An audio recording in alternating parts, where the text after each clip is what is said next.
नमस्कार, आप देख रहे हैं विस्तार न्यूज और विस्तार न्यूज के खास कार्यक्रम द टॉक टाइम में बहुत बहुत स्वागत है आपका। और मैं हूं आपके साथ अंचल शुक्ला। आज हमारे साथ 2010 बैच के आईपीएस अधिकारी राकेश सिंह जी हैं, जिनसे हम आपकी मुलाकात करवाएंगे, रूबरू कराएंगे। और अभी हाल ही में उनकी पदोन्नति हुई है और वो डीआईजी हो गए हैं। तो पहले तो बहुत बहुत बधाई सर आपको और बहुत स्वागत है विस्तार न्यूज में। धन्यवाद धन्यवाद, सबको नमस्कार। तो सर ने रीवा, दमोह, सिवनी सहित कई जिलों की कमान संभाली है। अच्छी पुलिसिंग के लिए जाने जाते हैं। एक कामयाब और समझदार पुलिस अधिकारी के तौर पर इनकी छाप है, इनकी धमक है। और सर, इस कार्यक्रम में हम बहुत कुछ व्यक्तिगत जीवन पर ही आधारित बात करते हैं, क्योंकि बहुत बड़ी उपलब्धि है, आज आप डीआईजी हैं।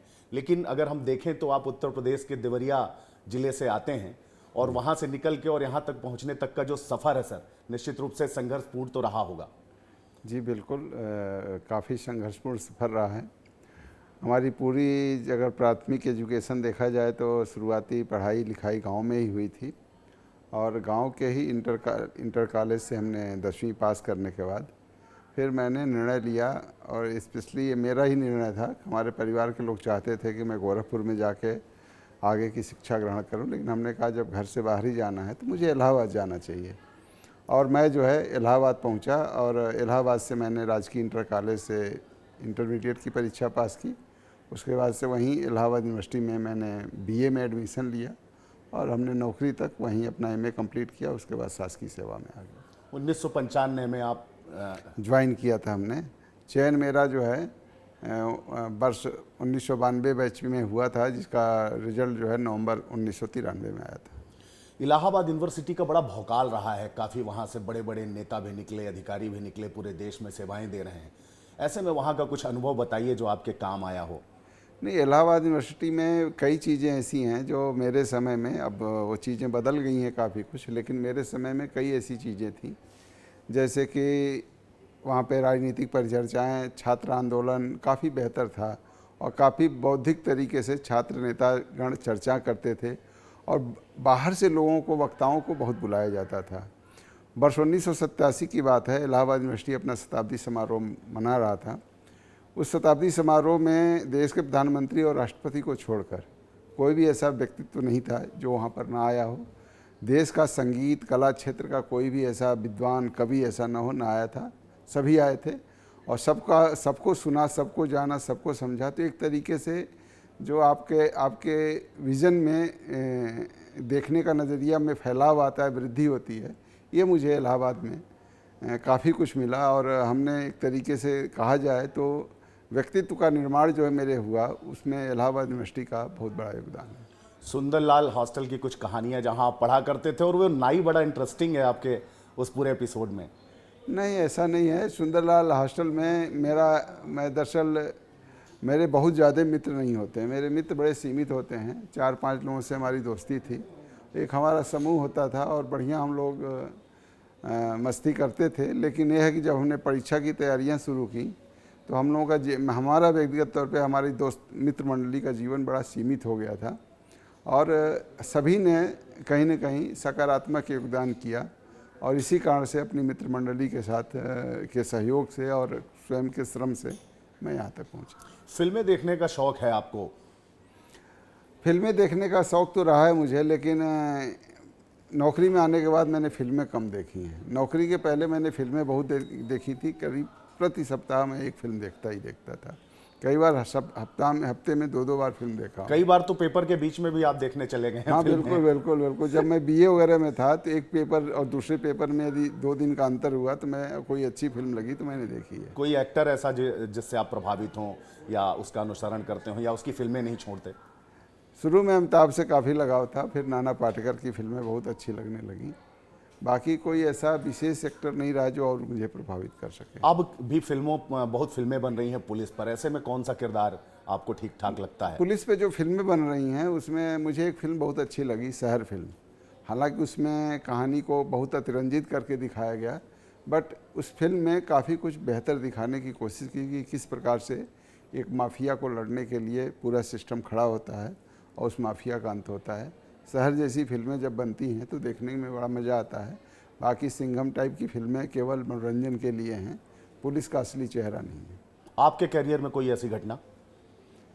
किसी करियर में माफिया से लड़े हों, किसी कई घटनाएं बाहुबली। हैं, कई माफियाओं से लड़ा, कई जहाँ भी रहा, जिस पद जिस जगह पे रहा, जिस पोजीशन में रहा, कोई भी ऐसा व्यक्ति जो अपने आप को सिस्टम के लिए खतरा रहा, उसके प्रति कभी मैंने दयालुता नहीं दिखाई, हमेशा सख्ती करी, चाहे वो जबलपुर हो, चाहे वो कोई जगह हो। मेरी नौकरी की शुरुआत से ही कोई न कोई व्यक्ति जो मुझे व्यक्तिगत तौर पे ऐसा लगा कि वो व्यक्ति सिस्टम के लिए घातक है, तो मैंने उसके साथ रियायत नहीं बरती। कोई ऐसी कहानी जो बहुत अभी तक के आपके पुलिसिया जीवन में बहुत प्रभावित करती है, खुद भी आप उससे बहुत इंस्पायर होते हैं? कहानियाँ बहुत हैं, लेकिन उन कहानियों में कहीं न कहीं कुछ ऐसे एंगल जुड़े रहते हैं जिनका सार्वजनिक तौर पे हम चर्चा नहीं कर सकते। बट हमने काम किया है, जैसे मैं सतना में नगर पुलिस अधीक्षक के पद पर पदस्थ था, मेरे पास एक मुखबिर आया, बहुत साधारण सा व्यक्ति था, लेकिन वो मुझसे प्रभावित इस बात पे था कि मैंने उसने कहा कि तुम बड़ा काम कराओगे तो मैं तुम्हें बंदूक दिलवाऊंगा। वो आया, कहा कि साहब, जिस पप्पू यादव को पूरी पुलिस ढूंढ रही है, वो पप्पू यादव अपनी गैंग के साथ एक घर में छुपा हुआ है, आया हुआ है। मैंने भेजा, 3 लड़कों को पकड़ा वहाँ से।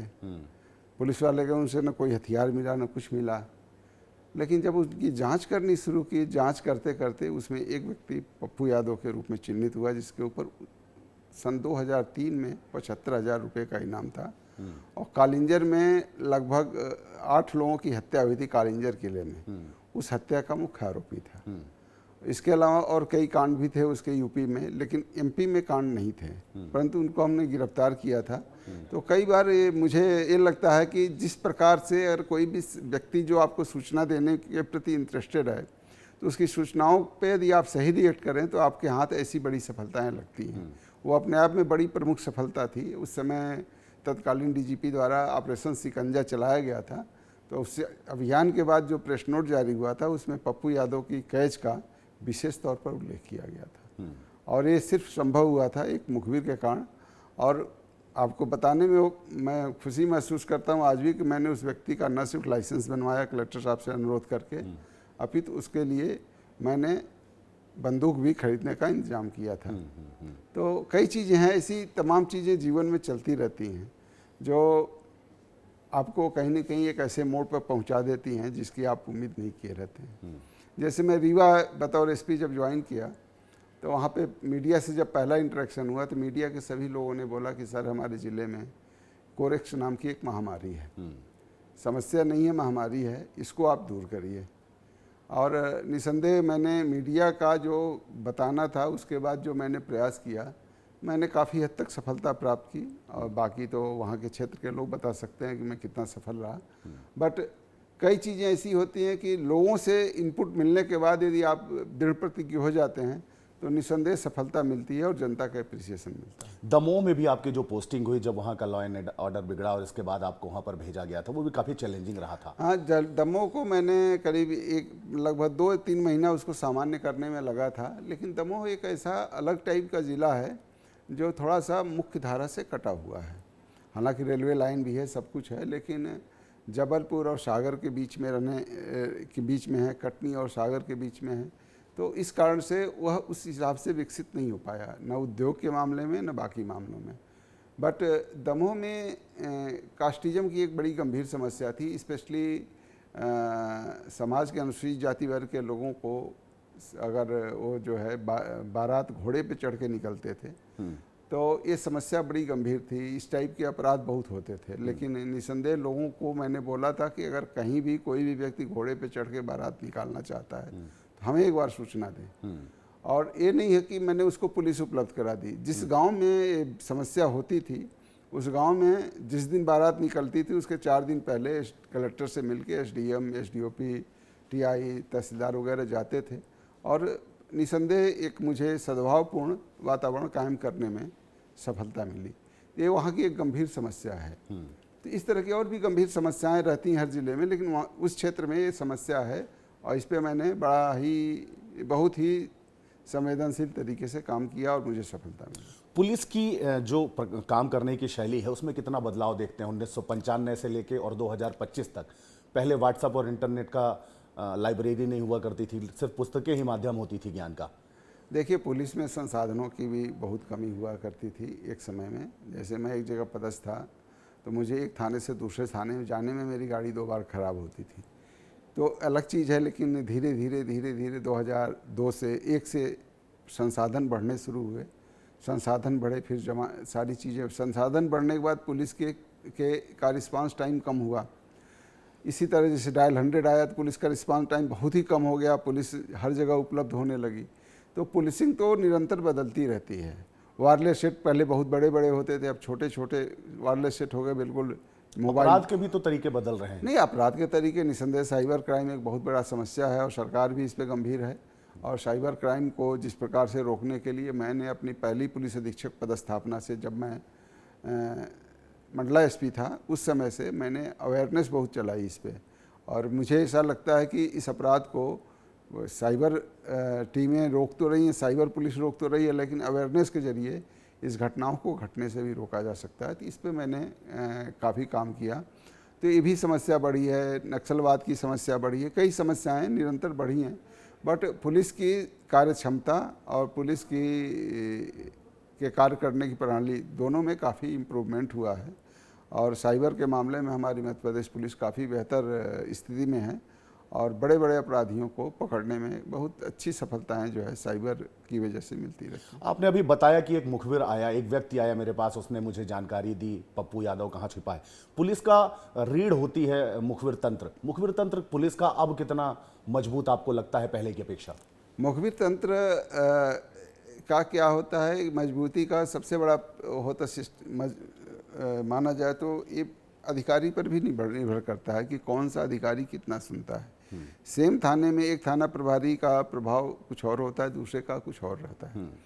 तो लेकिन ह्यूमन इंटेलिजेंस जिसको मुखबिर कहते हैं, मुखबिर जो देता है, एक व्यक्ति देता है, वो बहुत ही सटीक होता है और उसमें सफलता की 100% गारंटी रहती है। तो मुखबिर का बहुत बड़ा रोल है और सबको मुखबिर रखना चाहिए, मुखबिर के रूप में लोगों से संपर्क बनाना चाहिए। मुखबिर कोई नहीं है, मुखबिर एक व्यक्ति होता है जो वो मुखबिर आप भी हो सकते हैं कि मैंने पूछा यार जहाँ से आ रहे हो क्या चल रहा है, तो आपने बताया नहीं साहब वहाँ पे गड़बड़ी चल रही है। तो हमारा काम है कि हम एक पुलिस अधिकारी के नाते हम किसी भी व्यक्ति से, चाहे वो मुखबिर हो चाहे आम आदमी हो, उससे सूचनाओं को कैसे निकालते हैं और उस सूचनाओं पे कैसे प्रभावी तरीके से रिएक्ट करते हैं। तो मुखबिर तंत्र और मुखबिरों का बना रहना पुलिस के लिए, बनाए रखना पुलिस के लिए गंभीर चुनौती है और पुलिस को निरंतर नए नए मुखबिर तैयार करने चाहिए। पुलिस और आम जनता के बीच में वो संवाद और सामंजस्य, क्योंकि कई बार पुलिस से लोग डरते भी हैं। नहीं, पुलिस से बहुत डरने की बात है, लेकिन आप एक ज़माना था जब मैं पुलिस ज्वाइन किया था, उसके पहले शिकायतें बहुत आती थी कि रात महिला थाने में गई, थाने में मिसबिहेव हुआ। लेकिन आप देखिए, मैंने वही 4-5 साल बाद देखा तो सबसे सुरक्षित जगह महिला के लिए थाना हो गई। रात को 1 बजे अगर उसका पति उसके साथ मारपीट करता है तो थाने बेखौफ जा सकती थी। और अब तो हर थाने में इतने कैमरे लग गए कि कोई भी व्यक्ति, महिला क्या किसी भी व्यक्ति के साथ कोई भी मिसबिहेव की संभावना शून्य हो गई है। और महिलाओं के प्रति पुलिस का रवैया जिस प्रकार से समय के साथ बेहतर हुआ है, वो ये दर्शाता है कि पुलिसिंग में निरंतर विकास हुआ है। इसी तरह बच्चों के प्रति और कमज़ोर वर्गों के प्रति पुलिस की जो संवेदनशीलता निरंतर समय के साथ बढ़ी है। निसंदेह आबादी बढ़ती है तो आबादी का प्रेशर रहता है, क्राइम बढ़ता है, बट संवेदनशीलता निरंतर बहुत तेज़ी से बढ़ी है और ये परिलक्षित भी हो रही है। अच्छा, ये बताइए, ये तो सामान्य बात हो गई, एक कृषक परिवार से आप आते हैं देवरिया जिले से, तो जब आप एक पुलिस अधिकारी के तौर पर चयनित हुए और आपने वर्दी पहनी तो, और एसपी और डीआईजी तक आप यहाँ पहुँच गए हैं, क्या भौकाल रहता है रिश्तेदारी में, घर में, दोस्तों के साथ? किसी तरीके का भौकाल रहता है? लोग ऐसे ही सामान नहीं लेते हैं कि अरे देखिए, मैं व्यक्तिगत जीवन में मैं अपने ज़िले से बाहर, जहाँ मैं पदस्थ हूँ, वहाँ से भी बाहर जाता हूँ तो मैं कोशिश यही करता हूँ कि कोई मुझे न देखे कि ये पुलिस अधिकारी है। घर भी मैं जाता हूँ, रिश्तेदारी में भी जाता हूँ, तो मेरा व्यवहार वही रहता है जो पुलिस सेवा में चयनित होने से पहले था।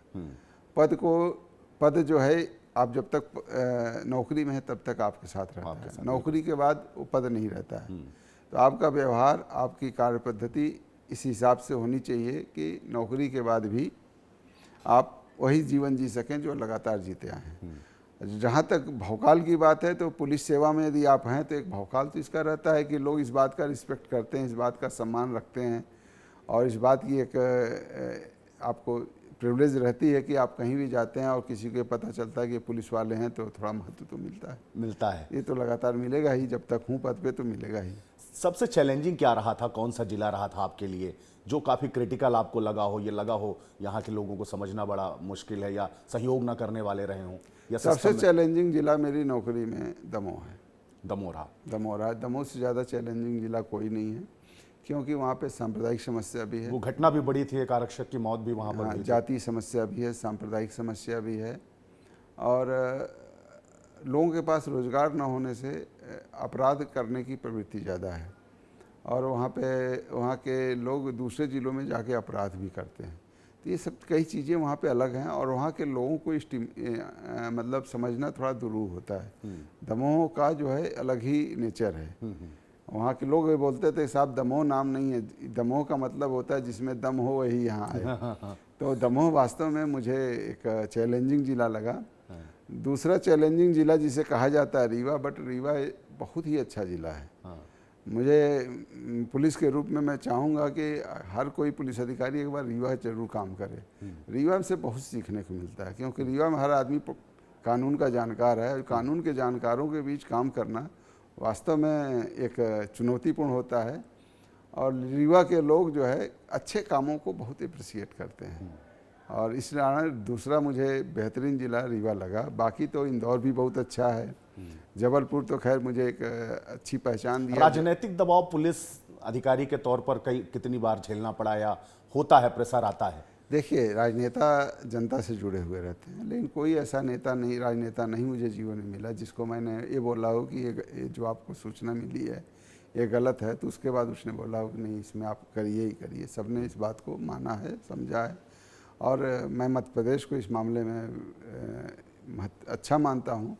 यहाँ पे राजनीतिक लोग भी कानून को समझते हैं और विपरीत परिस्थितियों को समझते हैं, और उसमें पुलिस का सहयोग करते हैं। किताबों का बड़ा महत्व रहा है आपके जीवन में, किताबें आप पढ़ते हैं, और मुझे जितनी जानकारी है कि अच्छा खासा आपका लाइब्रेरी भी है आपके पास। देखिए, आदमी को पढ़ना चाहिए। मैं पुलिस कर्मचारियों को भी बोलता हूँ कि पढ़ो। देखिए, पुलिस जो है नौकरी पाने के बाद ही हम पढ़ना बंद कर देंगे, स्पेशली जैसा कि हमारे कर्मचारी कर लेते हैं, कई अधिकांश कर्मचारी, तो आपके पास धीरे धीरे आपके शब्द भंडार में कमी हो जाती है, जिससे शब्द भंडार में कमी होने के बाद आप बहुत लंबे समय तक किसी आदमी से बात नहीं करते, धीरे धीरे आप गाली गलौज पे उतर आते हैं। तो पढ़ना बहुत ज़रूरी है। पढ़ने से कम आपका शब्द सामर्थ्य बढ़ती है, तो आपकी भाषा थोड़ी संस्कारित होती है। तो एक इस दृष्टि से मैं पढ़ता हूँ। दूसरा, अपना स्वयं का ज्ञान अगर बेहतर होगा तो समाज में अगर मैं बैठता हूँ, चार बातें अगर अच्छी नहीं करूँगा तो समाज में मुझे मान सम्मान कैसे मिलेगा। इस कारण से मैं पढ़ने के प्रति बहुत ही लोगों पे जोर देता हूँ, और ये भी मैं जानता हूँ कि सही ज्ञान और तथ्यात्मक ज्ञान पुस्तकों में ही है। सोशल मीडिया या व्हाट्सएप पे जो भी चीज़ें फैलती हैं वो ज्ञान से परे होती हैं, उनकी पुष्टि किए बगैर उनको नहीं मानना चाहिए। तो इसलिए पढ़ना बहुत ज़रूरी है, और पढ़ने के साथ साथ अगर नहीं आप पढ़ेंगे तो जहाँ पे आप नौकरी कर रहे हैं उस जगह को नहीं जान पाएंगे। जैसे मैं कहीं किसी ज़िले में जाता हूँ, चाहे मैं बतौर एसडीओपी गया हूँ, चाहे बतौर एसपी गया हूँ, मैंने कोशिश की है कि वहाँ का डिस्ट्रिक्ट गजेटियर मिल जाए पढ़ने को। अगर डिस्ट्रिक्ट गजेटियर मिल जाता है पढ़ने को तो ज़िले के बारे में बहुत कुछ जानने को मिलता है। तो लोगों को पढ़ना चाहिए, जिस जगह काम करते हैं उस जगह की चीज़ों को जानना चाहिए। अगर पुलिस अधिकारी हैं तो VCNB जरूर पढ़नी चाहिए, VCNB की पुरानी चीज़ों को ज़रूर पढ़ना चाहिए, ताकि आपको अपने क्षेत्र के बारे में पता चले और क्षेत्र की सामर्थ्य के बारे में पता चले। और यदि आप कहीं जाते हैं उस ज़िले की हिस्ट्री किसी ने लिखी हो तो उसको ज़रूर पढ़ें, क्योंकि उस हिस्ट्री से वहाँ के लोगों के बारे में आपको समझ में आएगा कि यहाँ के लोगों को हमें कैसे डील करना है। पता चला कि लोगों का नेचर बहुत रूड है और आप बहुत सॉफ्ट हैं, तो आपको काम करने में कठिनाई जाएगी। इसलिए पढ़ना बहुत ज़रूरी है पुलिस के लिए। कोई किताब ऐसी जो आपकी पुलिसिया उसमें मददगार साबित हुई हो, उसको पढ़ने से? देखिए, पुलिसिंग को लेके बहुत लोगों ने किताब लिखी, अच्छी किताबें लिखी हैं। जैसे एक संदीप पांडे करके हैं, पत्रकार हैं, उन्होंने वर्चस्व करके किताब लिखी है। एक हमारे यूपी के रिटायर्ड अधिकारी हैं राजेश पांडे, एक श्री VN राय साहब हैं, उन्होंने भी सांप्रदायिक दंगों को लेके बहुत अच्छा लिखा है। तो इन सब किताबों का हमारे ऊपर बहुत अच्छा असर पड़ता है। स्पेशली आप देखा जाए कि पुलिस की किताबों से ही आपके ऊपर अच्छा असर पड़े ज़रूरी नहीं है। जैसे मैंने एक किताब पढ़ी थी कुलदीप नैयर की, जो देश के सबसे सम्मानित पत्रकारों में एक रहे, एक ही ज़िंदगी काफ़ी नहीं। उस किताब से मुझे बहुत कुछ समझने को मिला। देखिए क्या है कि आप समझेंगे नहीं चीज़ों को, देश के परिवेश को, घटनाक्रमों को, तो आप जो है चीज़ों को, अगर आपका ज्ञान नहीं रहेगा तो आप किसी को डील नहीं कर सकते। डील नहीं कर पाएंगे। तो एक ही चीज़ नहीं होती है, कई सामाजिक संदर्भों पे किताबें लिखी रहती हैं, उनको भी पढ़ना चाहिए ताकि अपने सामाजिक संदर्भों के अनुसार लोगों को समझना और आगे बढ़ना, ये नौकरी के लिए बहुत ज़रूरी है। रामधारी सिंह दिनकर जी को आप काफ़ी... हाँ, रामधारी सिंह दिनकर की संस्कृत के 4 अध्याय एक पुस्तक है। मैं उसको कहता हूँ कि हर व्यक्ति को पढ़ना चाहिए, स्पेशली प्रशासनिक अधिकारी को किताब जरूर पढ़नी चाहिए। कम से कम हम जिस समाज में काम कर रहे हैं उस समाज में जितने प्रकार के धर्म संप्रदाय मौजूद हैं उनके बारे में बहुत वैज्ञानिक तरीके से उन्होंने लिखा है। और हमें ये नहीं मालूम हो कि हम जिस समाज में रह रहे हैं, जहाँ पे रह रहे हैं, जो त्यौहार मनाए जा रहे हैं, उन त्यौहारों का इतिहास क्या है। जैसे मैं इंदौर गया तो वहाँ पे गोगा जी के देव की नवमी मनाई गई, जो जन्माष्टमी का अगले दिन था, बहुत बड़ा जुलूस निकला। हमने पूछा पुलिस वालों से, हमें कोई जानकारी नहीं मिली। तो गोगा देव के अनुयायियों ने बताया कि हमारे संप्रदाय के एक पंडित जी हैं, उनको काफ़ी ज्ञान है। फिर उनसे, उन पुजारी जी से बात किया तो हमें उसको समझने को मिला, गोगा देव के बारे में जानने को मिला। तो हमको समझ में आया कि ये त्यौहार ऐसा क्यों है। तो हर त्यौहार का, चाहे हिंदू धर्म का हो, चाहे मुस्लिम का हो, चाहे किसी जाति समुदाय का कोई भी त्यौहार हो, हर जगहों पे किसी न किसी महापुरुष को लेके कोई न कोई स्पेसिफिक त्यौहार मनाया जाता है। तो उन हर चीज़ को जानना ज़रूरी है, और जो पढ़े बगैर नहीं जान सकते, क्योंकि ओरली आपको कोई बताएगा तो वो कथानक होता है, लेकिन आप किताबों के जरिए जानेंगे तो सही तथ्य जानेंगे। आपका परिवार भी किताब पढ़ने का शौकीन है? हाँ, थोड़ा बहुत शौकीन है, सभी नहीं है। सोशल मीडिया पे आप काफ़ी एक्टिव रहते हैं और आपकी पोस्ट में मैंने देखा है कि बहुत कमेंट और शेयर आते हैं अगर आपने कोई पोस्ट की, और काफ़ी इम्पैक्टफुल रहता है। मुझे लगता है वो भी किताबों से ही, किताबों से ही प्रेरित होता है। देखिए सोशल मीडिया क्या है कि सोशल मीडिया को हम बहुत ज़्यादा अपने, क्या है कि वैचारिक तौर पे हम प्लेटफॉर्म नहीं बना सकते, लेकिन कुछ ऐसी चीज़ें लिखना चाहिए ज़रूर हर व्यक्ति को जिससे समाज में एक अच्छा संदेश जाए। एक अधिकारी के नाते आप जब लिखते हैं तो ये एक मैसेज वाला चीज़ होना चाहिए। अगर मैं कोई शेर लिखता हूँ, कोई कविता लिखता हूँ, कोई कमेंट लिखता हूँ, तो उसमें कोई न कोई मैं कोशिश करता हूँ कि उसमें गंभीरता बनी रहे। और सोशल मीडिया पे सक्रियता का एक फ़ायदा यह होता है कि आपका संपर्क बहुत बढ़ जाता है, लोगों से जुड़े रहते हैं, लोगों से बहुत संपर्क बढ़ जाता है। और कई ऐसे लोग हमको फ़ोन करते हैं जिन जिलों में मैंने काम नहीं किया, वहाँ से भी फ़ोन आते हैं कि सर ज़रा ये समस्या है, हमारी मदद करिए। तो सोशल मीडिया को सकारात्मक संदर्भों में लेके आगे बढ़ा जाए तो सोशल मीडिया एक बहुत अच्छी चीज़ है, और मैं उसी संदर्भ में लेके आगे बढ़ता हूँ और उसका लाभ उठाता हूँ। कोई किताब उताब भी आपकी आने वाली है क्या? इस ओर भी कोई आपका रुझान या आगे कोई प्लान? नहीं, किताबें लिखने की अभी कोई योजना नहीं है। लिखी पढ़ी चीज़ें बहुत हैं, लेकिन किताब के रूप में अब जब नौकरी से मुक्त होंगे तब विचार करेंगे। तो नौकरी से मुक्त होने के बाद किताब लिखना है या राजनीति में भी किसी तरीके का कोई इंटरेस्ट? देखिए मैं एक पुलिस अधिकारी हूँ, और पुलिस अधिकारी के रूप में मेरा जो 30 साल का अब तक का संस्कार है, जो आगे आने वाले 4.5-5 साल का संस्कार है, उन संस्कारों से मैं मुक्त नहीं हो पाऊँगा। और एक राजनीतिक व्यक्ति की सोच और एक पुलिस अधिकारी की सोच में बहुत अंतर होता है। तो राजनीतिक जीवन में मैं जाऊँगा इसकी मैं बात नहीं कह सकता, बट हम एक वैचारिकता को मैं इस स्तर पे अपने ले जाना चाहता हूँ कि समाज में कुछ न कुछ योगदान देता रहूं, न कि एक राजनीतिक के रूप में, एक विचारक के रूप में भी योगदान दे सकता हूं। आखिरी सवाल सर, जो युवा हैं, युवा वर्ग है, वो तैयारी करते हैं और आईपीएस बनना चाहते हैं, आईएएस बनना चाहते हैं, लेकिन शॉर्टकट तरीके हमेशा वो अपनाते हैं और कई बार अपना आपा भी खो बैठते हैं अगर 1-2 बार उनको सफलता नहीं मिली। कैसे तैयारी करनी चाहिए और क्या है वो सूत्र जिससे वो वहाँ तक पहुँच सकते हैं अपने लक्ष्य को? हर चीज़ का एक ही सूत्र है, परीक्षा का, मेहनत करना। और जो भी करंट में चल रहा है, जो भी करंट में परीक्षा को क्रैक किए हैं, या जो भी चीज़ें करंट में अफेयर्स की चीज़ें हैं, उनको जानें, समझें और खूब पढ़ें।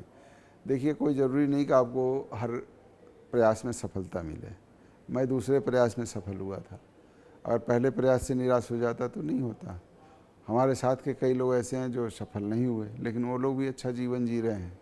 तो कोई नौकरी न मिलने मात्र से नहीं होना चाहिए कि निराश हो जाना चाहिए, क्योंकि जो हमारा जीवन सिर्फ हमारा नहीं है, हमारा जीवन हमारे समाज का है।